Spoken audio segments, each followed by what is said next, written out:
Adventure series में जो हर चीज के पीछे असली मास्टरमाइंड रहा है। मायोटिज़मोन डार्क स्पोर्स की ऊर्जा का उपयोग करके फिर से जन्म लेता है और मायोटिज़मोन बन जाता है।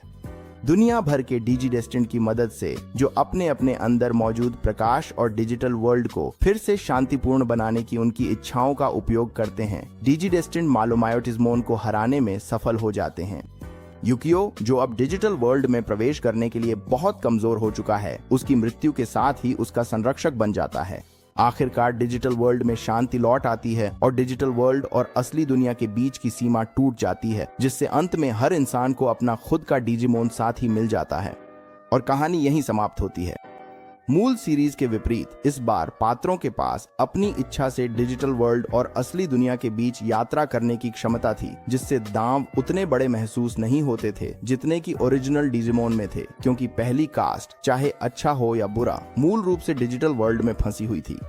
डिजिमोन एडवेंचर 2 के सबसे आनंददायक पहलुओं में से एक था विभिन्न डीजी एग्स और उनकी संबंधित डिजिवोल्यूशंस की विविधता और अनूठापन।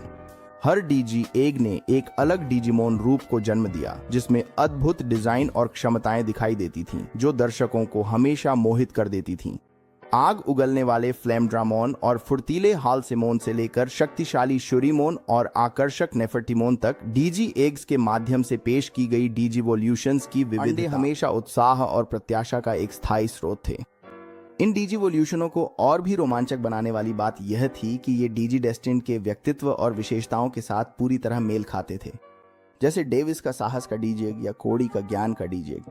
हर डीजेग किसी विशेष डिजिडेस्टिंड के साथ जुड़ा होता था, जो उनकी ताकत और गुणों को दर्शाता था और मानव तथा डिजिमोन के बीच एक मजबूत बंधन बनाता था। यह जुड़ाव की अतिरिक्त परत इसे और भी संतोषजनक बना देती थी जब उनके डिजिमोन साथी इन शानदार डिजिवोल्यूशनों को प्राप्त करते थे, क्योंकि यह न केवल पूरी सीरीज में उनके विकास को दर्शाता था, बल्कि दोस्ती और समझ की शक्ति को भी दिखाता था। व्यक्तिगत रूप से मेरा पसंदीदा डीजे चमत्कारों का डीजे था, जिसने विमोन को इस जबरदस्त किरदार मैग्नामोन में बदलने की अनुमति दी। उस किरदार की डिजाइन बस बेमिसाल थी। मैं सचमुच घर पर अपने स्केचबुक में उस किरदार को घंटों तक बनाता रहता था। वह डिजिमोन मूवी में भी नजर आता है, जो लगभग 23 साल पहले आई थी। हे भगवान, समय कब निकल गया पता ही नहीं चला।